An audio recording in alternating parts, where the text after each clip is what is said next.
Kelvin ya menemani siang hingga sore hari Anda di edisi hari ini ya, hari Rabu 18 Desember 2024.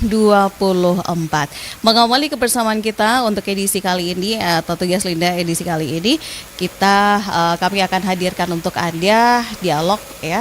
Ini program kerjasama, ya, program khusus jadi tentang bagaimana sih pemanfaatan dana bagi hasil cukai, hasil tembakau kerjasama KPPBC Kupang dengan Satpol PP Provinsi Nusa Tenggara Timur.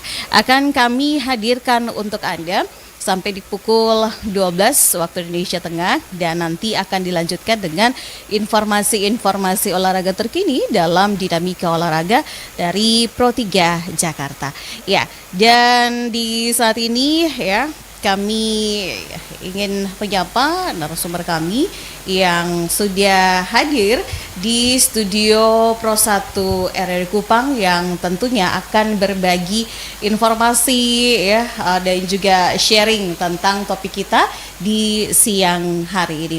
Yang pertama kami ingin mengucapkan terima kasih untuk kehadirannya di studio Pro 1 untuk Bapak Dr. Andus Petrus Serantahuk, PLT Kepala Satpol PP Provinsi Nusa Tenggara Timur. Selamat siang. Shalom. Assalamualaikum warahmatullahi wabarakatuh. Om Swastiastu. Namo Buddhaya. Ya, terima kasih Bapak sudah hadir di studio Pro 1 untuk berbagi tentang topik kita di siang hari ini. Dan saya ingin juga mengucapkan terima kasih ya untuk kehadirannya ini dari KPPBC Kupang ya. Ada Pak Nanang Sakti Wibowo, Kepala Seksi Kepatuhan Internal dan Penyuluhan KPPBC Kupang. Selamat siang. Selamat siang. Assalamualaikum warahmatullahi wabarakatuh. Seluruh pendengar RRI, salam, Om Swastiastu, Namo Buddhaya. Iya, terima kasih sudah hadir. Dan juga Pak Wilfridus Wilakuji, Kepala Seksi Penindakan dan Penyidikan KPPBC Kupang. Selamat siang Bapak, terima kasih. Selamat siang Ibu dan pendengar RRI Pro 1 Kupang. Ya. Assalamualaikum warahmatullahi wabarakatuh. Selamat siang buat semuanya. Iya, baik, terima kasih. Nah, di saat ini seperti yang sudah Linda informasikan, kita bicara tentang pemanfaatan dana bagi hasil cukai, hasil tembakau kerjasama KPPBC Kupang dengan Satpol PP Provinsi Nusa Tenggara Timur. Ya, dan untuk topik kita ya, KPPBC ini kantor pengawasan ya Pak ya, kantor pengawasan dan pelayanan bea cukai Kupang. Betul. Oke, supaya saya tidak salah Ya, gitu betul. ya. Kantor pengawasan dan pelayanan bea cukai Kupang. Pelayanan bea cukai Kupang. Ya, ini salah satu kantor di bawah Direktorat Jenderal Bea Cukai gitu ya Pak ya, untuk melakukan pengawasan dan pelayanan ya terkait dengan barang-barang yang dikenakan bea cukai ya Pak. Betul. Ya. Yang uniknya lagi untuk Direktorat Jenderal Bea Cukai, kebetulan KPPBC Kupang itu merupakan kantor KPPBC yang berada di Provinsi NTT. Satu-satunya yang provinsi maksudnya di bawah Provinsi NTT yang di Kota Kupang. Jadi ada KPPBC Atambua dan ada juga KPPBC Labuan Bajo, termasuk yang di bawah Provinsi NTT. Tetapi Kupang ini posisinya di kota Kupangnya, jadi langsung Ibu kota provinsi. makanya kami berhubungan dengan Satpol PP Provinsi. Berarti ada 3 ya Pak ya? Ada 3 kantor untuk di Provinsi NTT. Betul, ada 3 untuk di Provinsi NTT. Oke. Iya, ini memang kalau di Atambua dan di Labuan Bajo, kalau Atambua kan memang perbatasan ya Pak ya? Ya, betul. Perbatasan dengan negara Demokratik Timur Leste.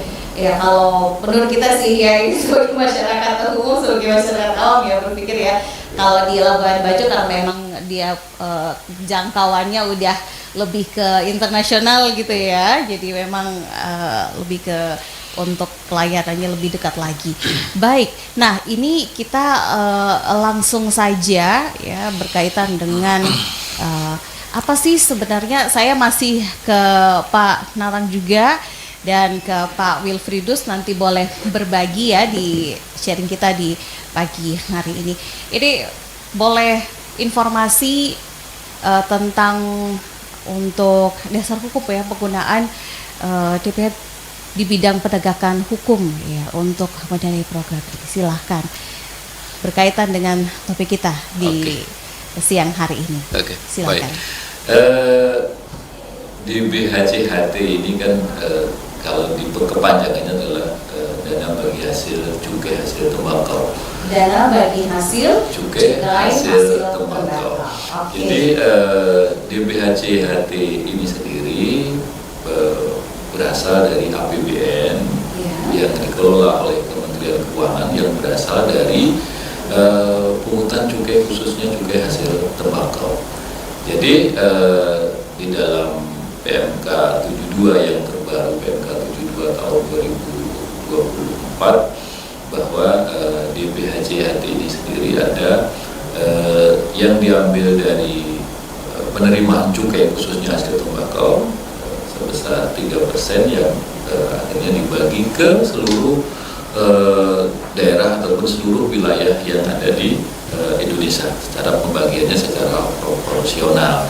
Nah, untuk penggunaan DBHCHT ini sendiri ada beberapa hal yang harus dilaksanakan sesuai dengan ketentuan PMK 72 tersebut. Jadi DBHCHT ini sendiri yang bertujuan untuk membantu pemerintah daerah meringankan beban kegiatan yang ada di setiap daerah, masing-masing daerah secara proporsional pembagiannya. Jadi untuk kegiatannya itu sendiri ada beberapa hal, ada 3 macam kegiatan yang bersumber dari DBHCHT. Untuk kegiatan yang bersumber dari DBHCHT itu ada kegiatan yang untuk kesejahteraan masyarakat, untuk kesehatan, dan untuk penegakan hukum, Pak Petrus.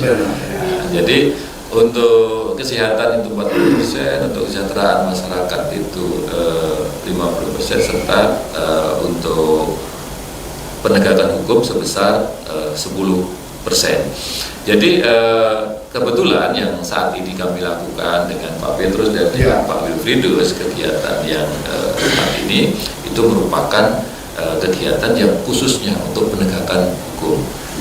Terkait dengan penegakan hukum itu sendiri, pelaksanaan kegiatan di lapangannya ada sosialisasi dan ada operasi bersama.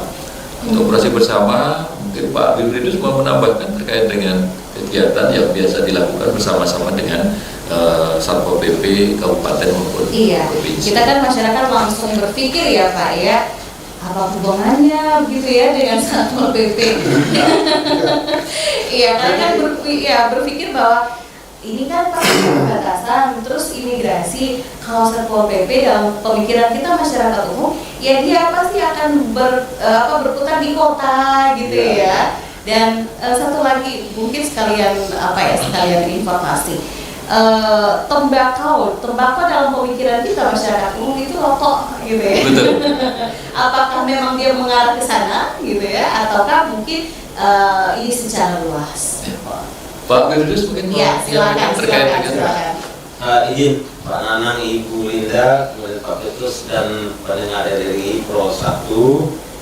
Kami tentunya dari sisi Bea Cukai dalam hal ini bidang penegakan hukum yang tadi sudah disampaikan oleh Pak Nanang, itu tentu mengaturnya tadi sudah disebutkan sosialisasi dalam bentuk pertemuan tatap muka ataupun pertemuan live seperti ini juga untuk memberikan edukasi kepada masyarakat.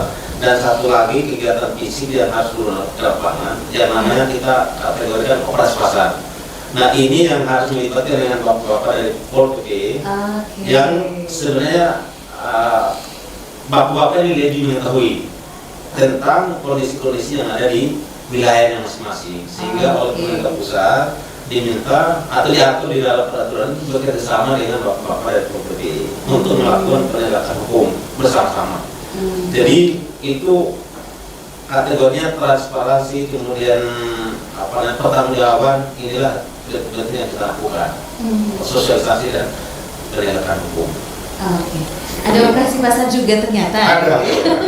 Ini mungkin. Oke. Iya, silakan Bapak langsung. Jadi pemirsa Studio 1 RRI Kupang yang kami hormati dan kami banggakan, teman saya berdua, Pak Wilfridus, Pak Nanang, prinsip penegakan hukum di sini sebenarnya yang dimaksud di tingkat daerah adalah penegakan peraturan daerah.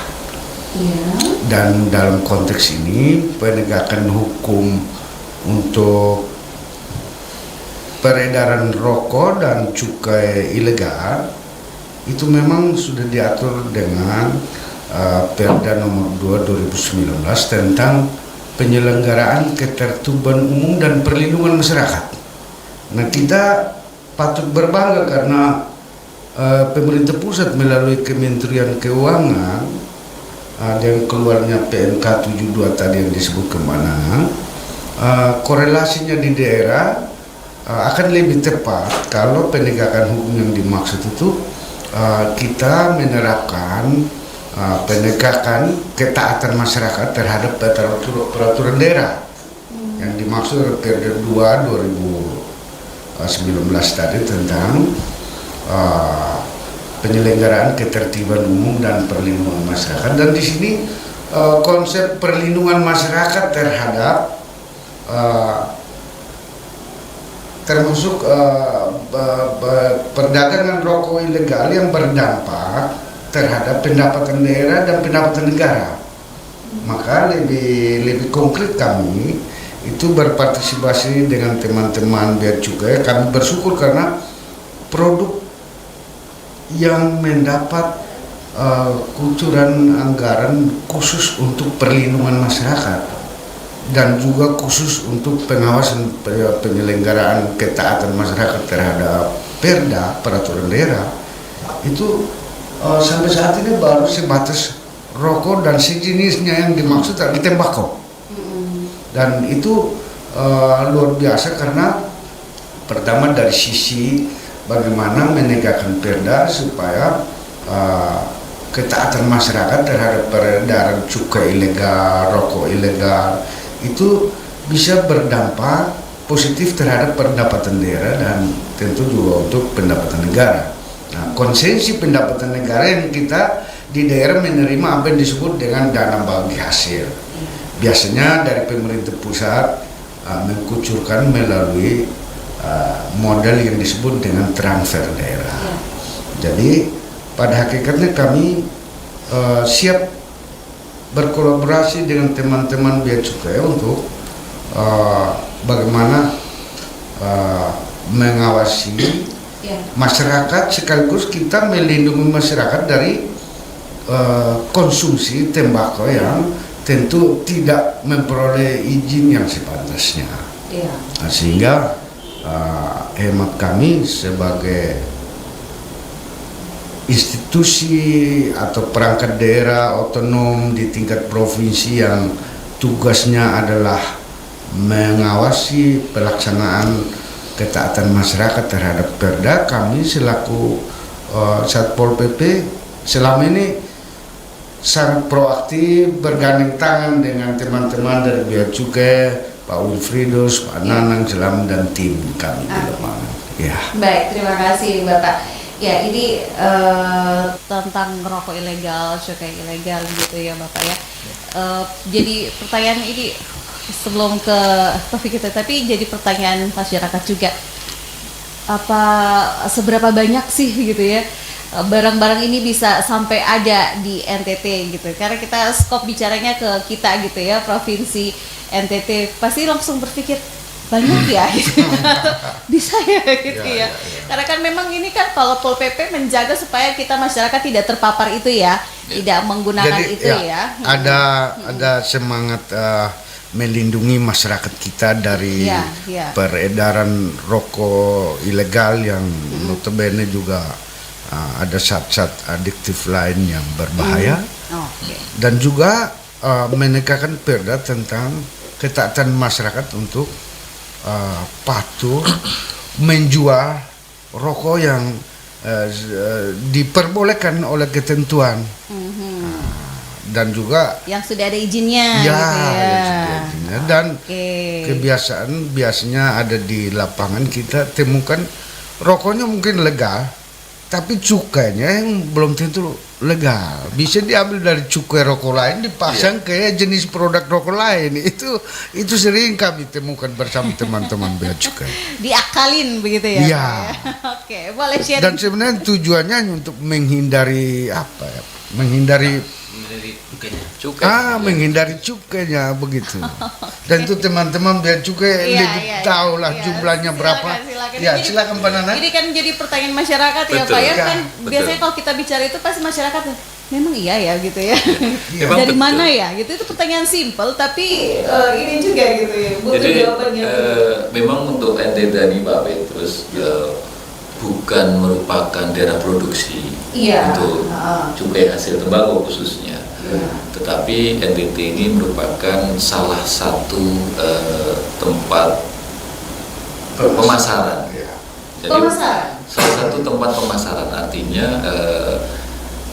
bukan sebagai tempat produksi tetapi Iya. tempat penjualan, pemasaran Iya. dan konsumennya juga cukup banyak Oh di iya. daerah-daerah yang memang Iya. kalau kita melihat daya beli masyarakat terhadap kenaikan cukai, memang kita menyadari memang cukup tinggi kenaikan tarif cukai yang dari tahun ke tahun.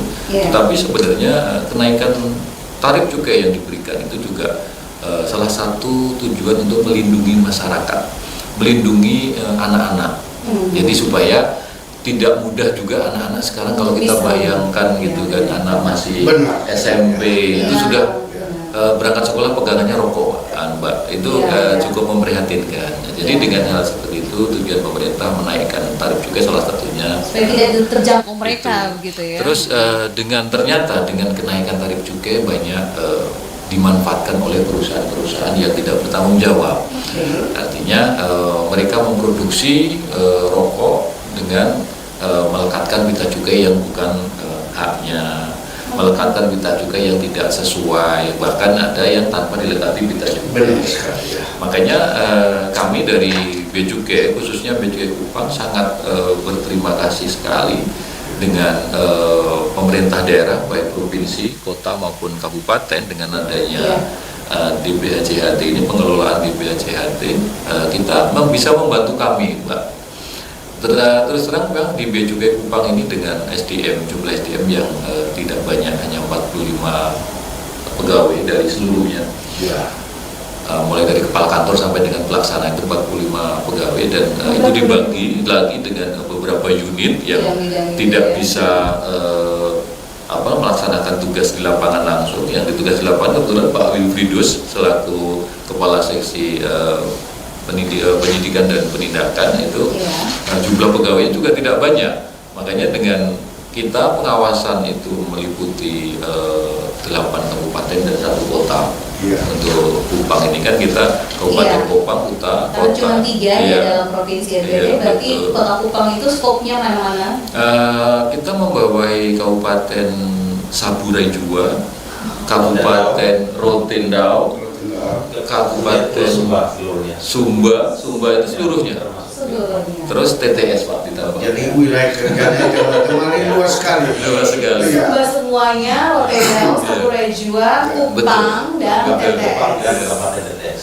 Makanya dengan adanya Pak Petrus dan teman-teman Dan ini, teman-teman Satpol PP di Di kabupaten kabupaten. itu terlibat langsung Iya. bersama. Oh, luar biasa. Luar biasa. Luar jadi biasa. digerakkan oleh provinsi Pak Petrus Iya. ya. Jadi provinsi sebagai koordinator untuk Iya. DBHCHT ini, provinsi Pak Petrus di Satpol PP provinsi selaku koordinator dari Satpol PP di seluruh kabupaten dan kota khususnya untuk penegakan hukum. Iya. Oh, oke. Iya, ini Mungkin Kota saya Kupang. tambahkan sedikit Iya, silakan. terkait dengan jumlah yang tadi Ibu sampaikan tadi. Iya. Memang kalau dilihat secara hasil penelitian, Bu ya, hasil penelitian dari UGM, tapi Iya. itu memang tahun yang sebelumnya sih, tahun sebelumnya itu mencapai konsumsi rokok ilegal sampai 7%. Artinya yang ilegal. 7% untuk 7%. wilayah Indonesia. Untuk seluruh Indonesia. Seluruh Memang Indonesia. sebenarnya ada data yang menentukan per provinsinya ini. Cuma kita mungkin bisa lihat kembali itu tingkat peredaran rokok ilegal. Iya. Artinya yang tadi disebutkan Mhm. tidak berpita cukai atau palsu Mhm. atau yang tadi peruntukan atau yang tadi sudah disebutkan itu Iya. bagian-bagian sebenarnya mudah diketahui gitu secara penelitiannya. Tapi kalau untuk peredaran di wilayah NTT Iya. atau di wilayah yang diwakili oleh Iya. Kupang, Kupang. KPBC Kupang memang variasi. Ya. Dan memang kita lihat tadi itu seperti penjelasan Pak Nanang tadi, provinsi NTT kan istilahnya provinsi pemasaran, Bu, bukan provinsi produksi. Iya. Jadi kalau produksi itu ada di wilayah Pulau Jawa Iya. yang memang notabene akan mengalir ke sini itu produk-produk yang tadi.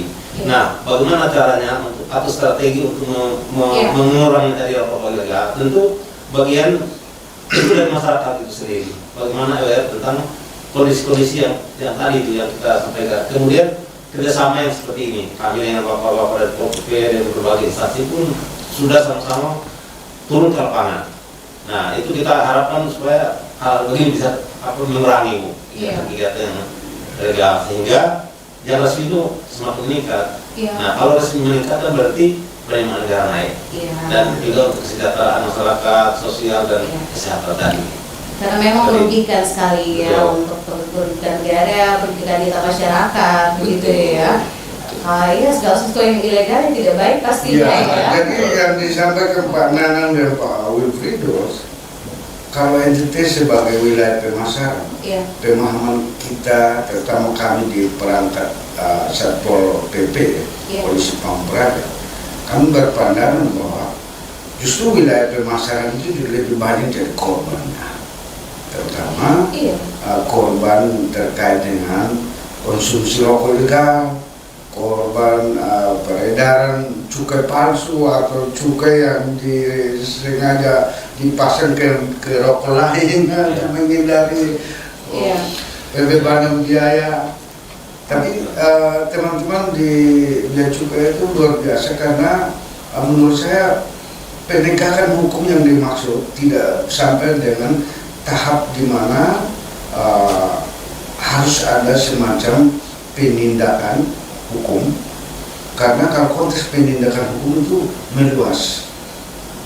Ini konteksnya penindakan peraturan di mana sebagai produk hukum tertinggi di daerah yang menjadi produk daerah, pemerintah daerah yang melindungi masyarakat daerah. Dalam konteks ini kami di Satuan Polisi Pamung Praja Provinsi Nusa Tenggara Timur dengan beberapa kabupaten yang disebutkan itu merasa sudah punya cukup dasar hukum. Iya. Hanya kami baru sebatas pada tindakan pencegahan, belum pada penindakan karena akan terkait dengan kesiapan aparatur penyidik pegawai negeri sipil yang ada di Satuan Polisi Pamung Praja. Jadi kami dari teman-teman ini kita pada pencegahan dulu, tindakan lapangan kita temukan, Iya. kita diskusikan bagaimana kita menindaki. Terakhir, pola sosialisasi sebagai metode terbaik untuk menyadarkan masyarakat. Dan menurut saya sosialisasi hari ini paling efektif itu kalau di radio, mungkin nanti di YouTube dan TikTok dan sebagainya, itu kan lebih efektif daripada kami harus bertatap muka. Tapi teman-teman Pak Nanang dan Pak Wilfridos biasanya tim kami di lapangan langsung kalau begitu temukan, kami langsung semacam sosialisasi face to face langsung ke yang menjualnya. Dan itu beberapa titik Kota Kupang ini cukup menyebar. Iya. Iya. Baik. Jadi memang rokok ini sebenarnya bisa dikatakan musuh bersama. Dan sekarang lebih ini lagi Pak Petrus, kita harus lebih hati-hati lagi, dan kita harus sering-sering mengingatkan ke masyarakat bahwa peredaran rokok ilegal ini sudah hampir bisa dikatakan hampir sama dengan narkoba bahkan. Jadi pengirimannya pun sekarang lebih mudah. Kadang masyarakat bisa lebih mudah membeli dengan secara online. Ada penjualan secara online melalui Facebook dan segala macam. Dan jumlah besar ditawarkan. Iya. Jadi makanya tidak apa ya, itu apakah memang tidak tertangkap gitu, dijangkau gitu kalau misalnya via online dan lain sebagainya, Bapak? Maka upaya kami di Bea Cukai itu sudah kita berupaya sangat maksimal dan terus akan meningkatkan upaya itu. Mungkin Pak Wilfriedus bisa menjelaskan terkait dengan upaya kami untuk mengidentifikasi pengiriman online dengan cyber crawling, mungkin bisa disampaikan. Sebelum ke itu, boleh sharing juga kalau misalnya punya data di wilayah NTT ini, wilayah mana yang paling rentan, karena kita dikatakan sebagai daerah pemasarannya gitu ya Pak ya. Nah NTT ini banyak kabupaten kota ya, gitu, satu kota dengan banyak kabupatennya. Kira-kira dari wilayahnya itu mana yang paling rentan sih? Kalau untuk wilayah begini ya Mbak ya, ya mungkin minta maaf saya sebelumnya kalau terkait dengan penjualan rokok ini, penjualan rokok ilegal ini kan kita kaitkan dengan daya beli masyarakat. Jadi kalau di Kota Kupang misalkan itu daya beli masyarakat cukup tinggi. Jadi masyarakat kalau misalkan mau membeli rokok yang harganya lebih murah dan mereknya bukan merek-merek yang biasa saya rasa enggak. Jadi cukup sedikit untuk daya belinya. Tetapi kalau yang kita pikirkan adalah daerah-daerah yang daya belinya rendah. Contoh misalkan kayak mungkin daerah TTS mungkin bisa. Terus Sabu atau Sumba, daerah-daerah yang memang daya beli masyarakat di situ, misalkan masyarakat mau membeli rokok harga 25.000 gudang garam Surya misalkan, tapi ada penawaran rokok merek A yang harganya cuma 12.000. Dia menjadi alternatif untuk masyarakat ketika mereka ingin merokok, tapi mereka tidak bisa menjangkau harga yang umumnya. Betul. Itulah yang menjadi acuan masyarakat, pilihan masyarakat untuk membeli rokok ilegal. Dan masyarakat kadang tidak menyadari bahwa bahayanya tadi seperti yang disampaikan Pak Petrus, apa yang kita lakukan baik dari Bea Cukai maupun dengan Satpol PP dalam rangka pencegahan dan operasi bersama terkait rokok ilegal ini, salah satu tadi sampaikan Pak Petrus adalah melindungi masyarakat. Tetapi kadang masyarakat tidak sadar bahwa itu kita melindungi mereka. Gitu. Karena keinginan mereka mau. Melindunginya dalam arti gini, di dalam hal kesehatan, Mbak. Benar. Rokok itu di situ ada campurannya, ada tembakau, ada chaos, ada nikotin, ada macam-macam campurannya di situ. Pada saat perusahaan itu mau memproduksi satu produk rokok ini contohnya.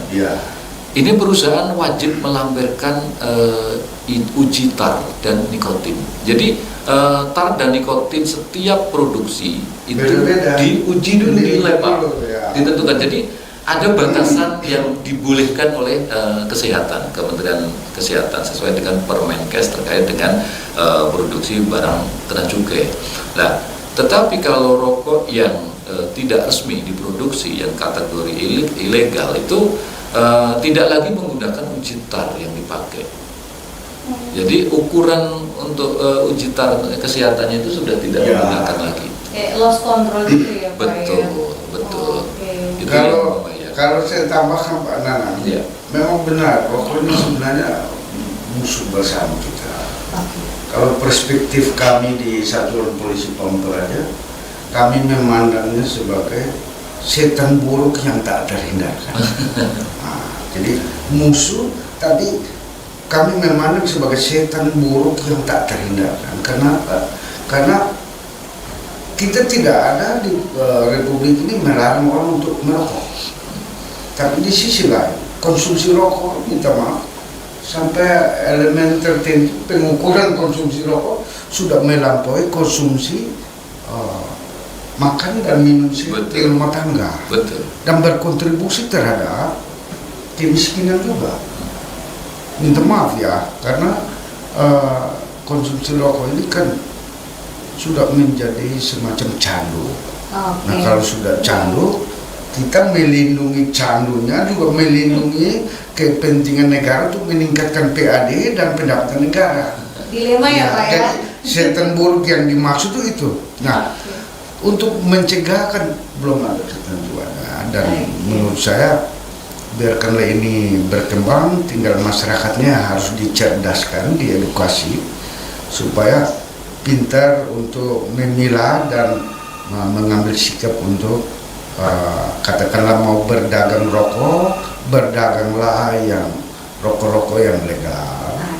Dan kalau mau mengisap rokok, berhati-hati untuk isap rokok yang legal, karena kita tidak tahu saat-saat tertentu sudah menjadi bagian dari racun. Tambahan-tambahan yang tidak diketahui, yang mungkin tidak baik juga. Ya, semuanya jadi, memang sudah tidak baik sih sebenarnya dalam rokok gitu ya, tapi ya gitu lah. Ya saya ke Pak Wim, ini tadi sempat disinggung oleh Pak Nanang, Pak ingin menyampaikan upaya-upayanya, ini kita juga pengen tahu. Silakan Bapak.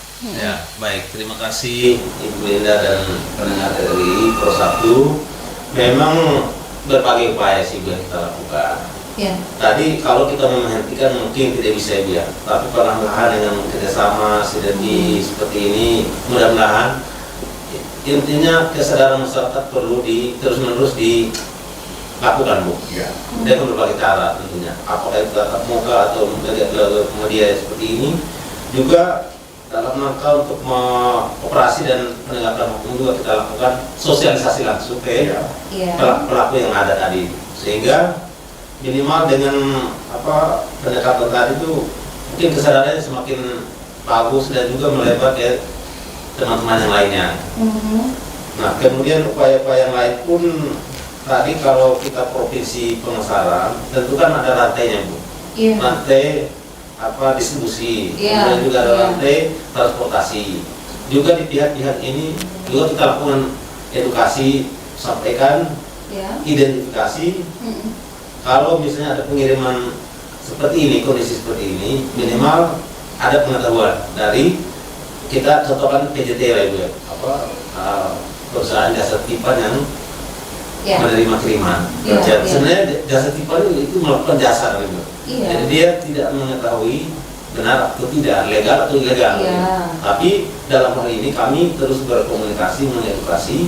Ketika ada produk yang diketahui sebagai produk ilegal ini, tolong berkoordinasi dengan kita sehingga bisa kita cegah dan kita lakukan edukasi. Nah, seperti itu yang kita lakukan. Belum juga sekarang pun sebenarnya sudah sangat meningkat, Bu, kegiatan-kegiatan melalui online-nya itu kan sangat terbuka, siapa pun boleh melakukan online.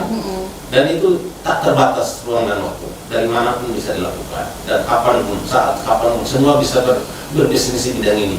Tapi kita konsentrasi di bidang tadi hasil tembakau yang tadi, karena kita tahu ketika itu memang tidak melalui jalur yang resmi, sudah pasti kita kategorikan sebagai ilegal, dan itu sama-sama kita harus berperan di sini, berperan. Apakah itu pemerintah, masyarakat, pelaku usaha, ya sama-sama mengerti bahwa kegiatan yang ilegal akan merugikan daerah dan negara.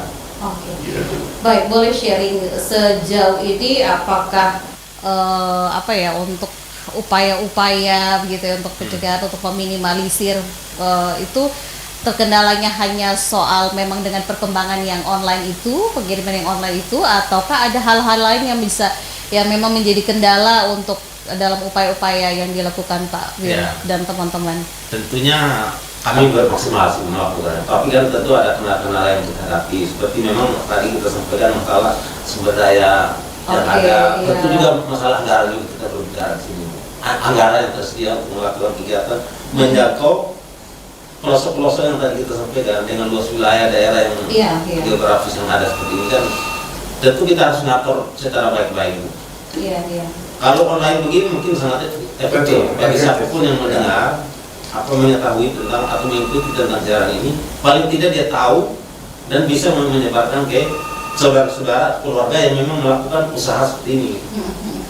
Saya kira ini apa yang kita lakukan. Dan luar biasa teman-teman di Bea Cukai untuk menginisiasi dialog ini di RRI Kupang, karena menurut saya paling efektif. Ya, betul. Kurang lebih para supir kita atau yang lagi menyetir di luar sana sambil merokok bisa dengar. Langsung disimpan lain. Pak. Dan karena maaf, saya kan patukan kami sebenarnya peraturan daerah delegasinya. Tapi kalau diperhatikan di ketentuan peraturan Menteri Keuangan untuk penerapan dana bagi hasil CHT atau cukai hasil tembakau itu ada kurang lebih ada 5 poin yang harus menjadi program kami bersama ini. Pertama, peningkatan kualitas bahan baku.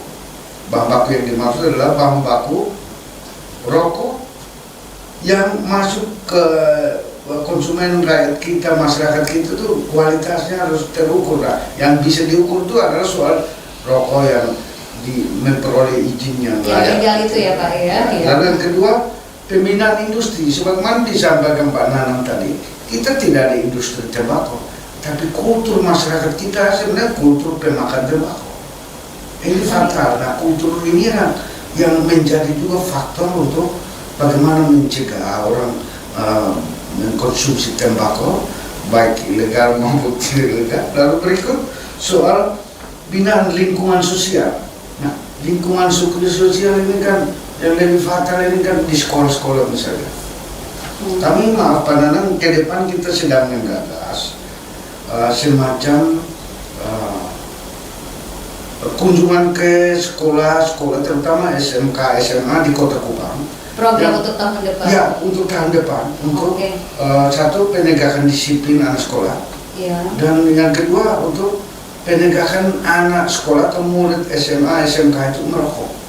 Dan itu ada dalam ketentuan peraturan daerah, khusus kewenangan profit kami hanya sebatas di SMA, SMK yang berpotensi untuk rokok ini atau rokok ini ya. Lalu itu nanti kami akan bicarakan dengan teman-teman di Bea Cukai, karena tentu pembiayaannya dari dana bagi hasil yang dikelontorkan Menteri Keuangan melalui transfer daerah. Leading sektornya ada di Bea Cukai. Supaya lebih bermanfaat. Lalu yang ketiga tentang keempat ya, sosialisasi ketentuan bidang cukai. Nah itu teman-teman Pak Nanang, Pak Wilfridus itu lebih memahami. Kami sebatas untuk menegakkan di peraturan daerah mendukung ya. Berikut tentang pemberantasan barang kena cukai. Barang kena cukai ilegal. Nah, barang kena cukai ilegal itu ternyata dan cukai rokok legal bisa dipindahkan ke rokok ilegal menjadi ini yang akal-akal yang mereka gitu ya. Oke, baik. Ya, jadi memang karena ada hal-hal yang bisa menjadi poin kerjasama. Dan terakhir saya katakan ini setan buruk karena kultur budaya kita mengizinkan, lingkungan sosial mengizinkan, minta maaf di luar sana, di rumah tangga masyarakat kita semacam ada pembiaran kalau seorang suami katakanlah ya perokok tidak bisa dicegah oleh istrinya, padahal secara ekonomi nilai rokok itu sebenarnya sudah bisa diukur untuk bagaimana membeli makanan bergizi untuk anak. Baik, kita jawab dulu yang bergabung di line telepon. Oh, terputus. Mungkin bisa dicoba lagi, sudah menunggu sedari tadi. Ya, ini di beberapa menit ini untuk sharing kita. Saya langsung ke skip nih, gitu ya. Oke, ya dicoba dulu yang di line telepon. Halo, selamat pagi. Halo. Selamat pagi. Selamat pagi, Kak Linda. Selamat pagi, Bapak Pandara Sumber. Iya. Ini dengan Ibu Eda di Tasikmalaya. Iya. Mama mohon maaf, langsung to the point, Mama.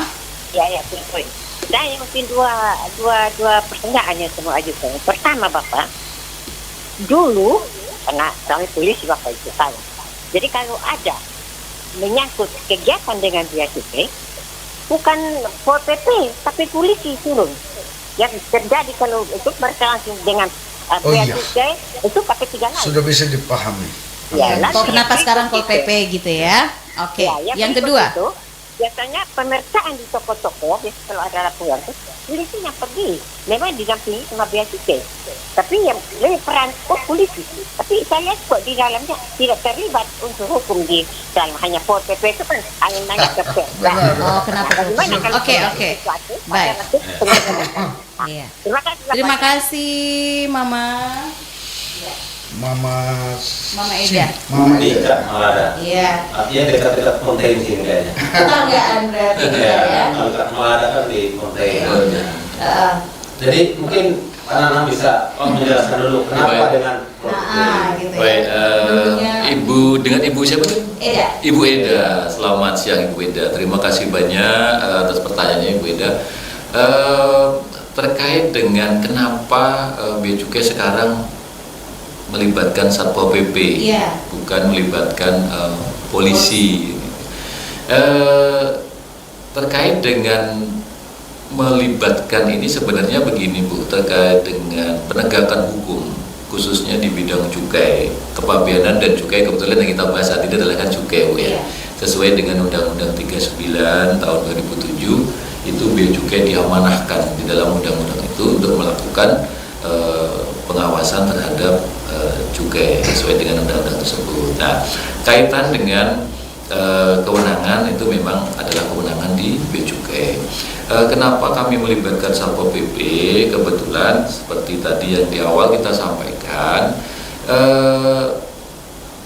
pemerintah daerah khususnya provinsi, kabupaten dan kota itu ada alokasi anggaran yang tadi saya sampaikan adalah anggaran DBHJHT. Nah, untuk pemanfaatan dari dana bagi hasil cukai, hasil tembakau itu penegakan hukumnya sesuai dengan PMK 72 itu adalah diamanahkan kepada pemerintah daerah khususnya Satpol PP. Jadi khusus untuk penegakan hukumnya. Jadi di dalam PMK 72 itu pemanfaatan dana bagi hasil cukai. Jadi kenapa Bea Cukai melibatkan Satpol PP? Karena ada hubungan sama penyerapan anggaran yang diterima oleh pemerintah daerah yang tadi saya sebut namanya adalah dana bagi hasil cukai, hasil tembakau. Jadi berkaitan dengan hal tersebut. Kebetulan kami di Bea Cukai itu diamanahkan di dalam Undang-Undang 39 tahun 2007 tentang cukai. Kita juga punya kewenangan dan kewajiban untuk melakukan penegakan hukum di bidang cukai.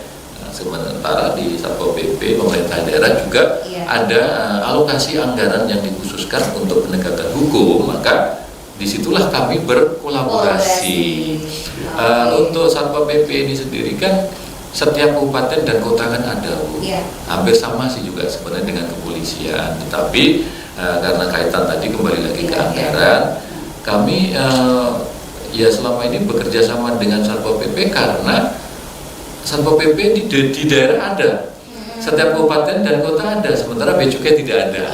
Jadi dengan bisa menutup kekurangan yang ada. Bisa menutup kekurangan yang ditugaskan kepada Bea Cukai, tetapi yang penting tidak ada overlapping terhadap kewajiban tugas dan kewenangan masing-masing instansi. Jadi di situ ada ketentuan-ketentuan yang mengatur tentang mungkin saya terkait dengan POPP. Tentu kan memang kita mengamanatkan rujukan pada peraturan pengelolaan. Jadi memang ini sudah diatur jelas di PMK yang kita sebutkan tadi. Memang sementara yang kita lakukan kerjasama sesuai dengan rujukan peraturan ini terbatas dengan bapak dari POPP, dari Pemda. Sedangkan bapak-bapak polisi mungkin di bagian yang lain kegiatan. Ada bidang-bidangnya kan sudah diatur sebenarnya. Jadi kita setuju mengacu kepada peraturan perundangan yang mengaturnya. Nah, kalau dulu memang pernah bisa saja terjadi sebelum ada peraturan ini dan bisa dilakukan karena memang Pak Polisi kan bisa masuk di wilayah yang mana saja gitu. Sedangkan yang khusus juga ini memang kita lebih khusus mengatur tentang kerjasama dengan bapak-bapak dari POPP. Jadi saya tambahkan Pak Nanang dengan Pak Wilfried. Terus pertanyaan Ibu Eda ini luar biasa nih. Iya. Betul. Saya kira Ibu pasti bagian, mungkin karena beliau pun seorang polisi ya. Ibu kali. Adik saya di rumah dulu polisi. Dia bertanya hal sama. Cukai ilegal gimana dengan bea cukai? Saya terangkan. Saya bilang begini. Pertama, pemerintah pusat mengeluarkan Peraturan Menteri Keuangan Nomor 72 2007. Itu spiritnya sebenarnya pada ketentuan lebih tinggi, yaitu undang-undang. Pertama, undang-undang 32 2018 tentang pemerintahan daerah. Ini soal kewenangan. Jadi ada urusan dan kewenangan yang tidak diserahkan menjadi urusan otonomi daerah. Iya. Urusan kepolisian itu tidak diserahkan menjadi urusan otonomi daerah, itu urusan pusat di daerah. Urusan kepolisian, urusan hukum, urusan keagrarian atau pertanahan, urusan agama, dan termasuk urusan moneter. Nah, dalam konteks pemberian kewenangan ke daerah, ini urusan penegakan hukum yang dimaksud adalah bukan penegakan dalam pengertian hukum yang tidak diserahkan ke daerah. Nah, yang dimaksud hukum yang dimaksud adalah peraturan daerah, di mana Perda adalah satu-satunya produk hukum yang menjadi bagian dari sistematika hukum nasional. Di daerah satu-satunya hanya Perda. Nah, penegakan Perda ini terkait dengan kewenangan daerah menerima pelimpahan sebagian tugas pemerintah pusat ke daerah, yang dalam hal ini teman-teman di bea cukai ini kan bagian dari urusan pusat yang diserahkan ke daerah memang hanya dengan pemerintah daerah. Dalam hal ini aparatur pemerintah daerah yang dimaksud adalah organisasi perangkat daerah, satuan polisi pamret. Iya, oke. Baik di kabupaten maupun provinsi, dan kami di provinsi sebagai koordinator. Iya. Jadi mohon maaf, Mama, pemahaman ini juga suatu ketika bagian dari tugas kami untuk sosialisasi. Iya. Benar, ini Dan- satu apa ya? Satu cara untuk mengedukasi masyarakat juga. Ya. Karena kan seperti yang tadi saya katakan bahwa pertanyaan simpel di masyarakat sederhana, kok kenapa Pol PP gitu? Itu Ya. pertanyaan yang simpel, tapi untuk menjelaskannya itu juga butuh satu Ya. supaya masyarakat bisa mengerti. Ya, gitu jadi maaf, yang dimaksud penegakan hukum ini memang nanti suatu ketika ada keterlibatan polisi juga. Oke. Kenapa? Baik. Karena sampai dengan katakanlah misalnya dalam temuan kami di bawah teman-teman dengan teman-teman bea cukai sampai tingkat tertentu dalam jumlah besar, dan itu Ya. sudah termasuk pidana. Pasti ada ranah-ranahnya yang ranahnya menuju ke sudah di ranah hukum, ya, penegakan hukum hukum nasional, Ya. dalam arti pidana ataupun perdata. Oke.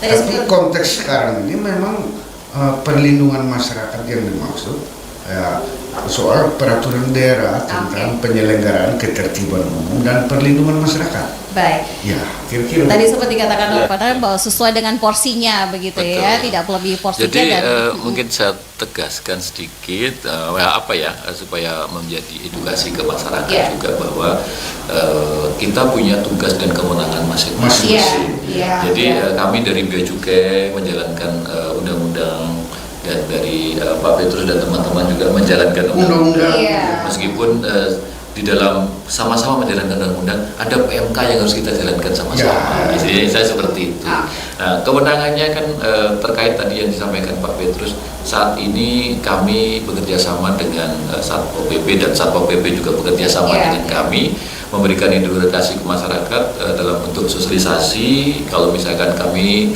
ada operasi bersama, kita turun, kita Ya. temukan barang-barang ilegal, kita berikan sosialisasi ke masyarakat. Tetapi itu sifatnya sementara. Maksudnya sementara begini, apabila sudah kita berikan sosialisasi ke Iya, masyarakat, dan masih tetap dan nakal. masyarakat juga tetap masih menjual, Iya. kan? Mau tidak mau kita harus tegakkan, ya kan, sesuai Iya. dengan Undang-Undang Iya. 39 tahun 2007. Iya, iya, Karena di dalam pasal 54 Undang-Undang 39 2007 bahwa setiap orang yang menjual, menawarkan barang kena cukai yang tidak dilekati pita cukai atau dilekati berita cukai tidak sesuai dengan ketentuan perundang-undangan, maka di situ adalah pidana. Ada sanksinya. Sanksinya adalah pidana, minimal 1 tahun dan maksimal 5 tahun. Oke. Itu ancaman hukumannya kan pidana penjara. Itu sesuai dengan undang-undang yang diamanahkan kepada bea cukai. Iya, seperti itu. Baik. Ya, Dan ini maaf Andi, saya bisa tambahkan sedikit supaya masyarakat. 1 menit Bapak. Maaf, kan waktu kita sudah habis. Ya, yang dimaksud pemberian kewenangan teman-teman bea cukai ini kan aparatur pusat di daerah untuk kerjasama pendekatan rokok cukai ilegal ini kan kerjasama pusat dengan daerah, yang dimaksud adalah bea cukai dengan pemerintah daerah. Nah, teman-teman bea cukai tidak mungkin bekerjasama dengan sesama aparatur pusat di daerah, karena ini terkait dengan perlindungan masyarakat, perlindungan rakyat daerah dalam konteks ini. Kewenangan daerah sebatas menetapkan peraturan daerah sebagai payung hukum. Baik. Iya, ini tanpa terasa waktu kita sudah harus selesai ya, karena di tepat di pukul 12 kita harus menghadirkan penyampaian warta berita olahraga gitu dari Pro 3 Jakarta. Ini di 3 menit masing-masing saya kasih 1 menit untuk memberikan closing statementnya, himbauannya untuk masyarakat berkaitan dengan topik kita. Saya mulai dari Pak Nanang, ya, Bapak Kasat, ya, Pak Petrus dan juga Pak Will. Silakan. Baik, terima kasih pendengar RRI di Kupang dan NTT secara umum. Kegiatan sosialisasi pada siang hari ini kami bertujuan adalah mengajak semua warga masyarakat NTT, mari kita bijak dalam memilih produk. Jadi jangan sampai ketipu, jangan sampai kejerat dengan hal-hal yang ilegal. Mari kita sama-sama bantu masyarakat, bantu pemerintah untuk kebur rokok ilegal bersama-sama.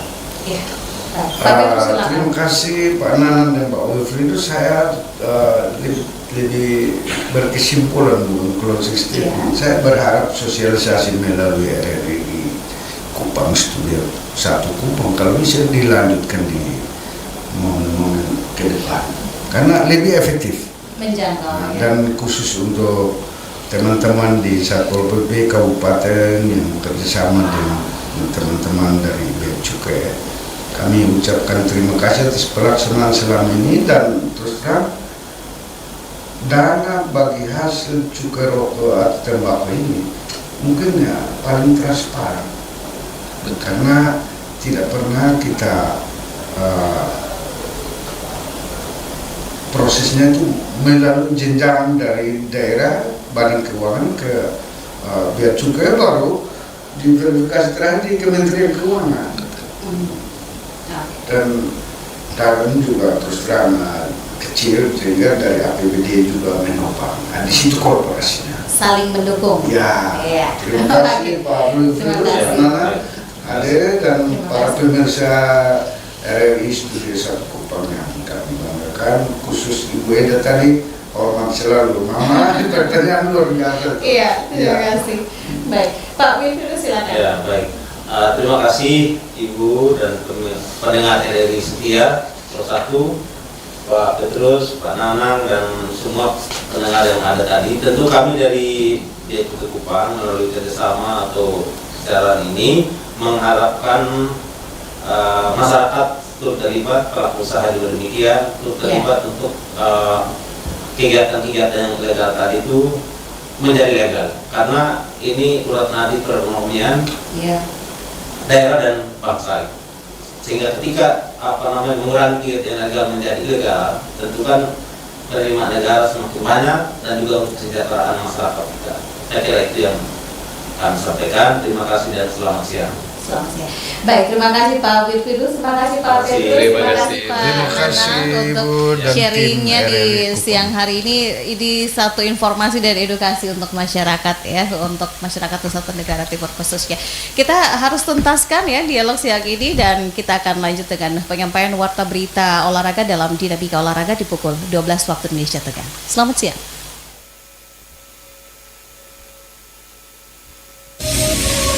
Kupang siang ini. Pro 1, kanal informasi dan inspirasi. Uni Emirat Arab. Selamat siang.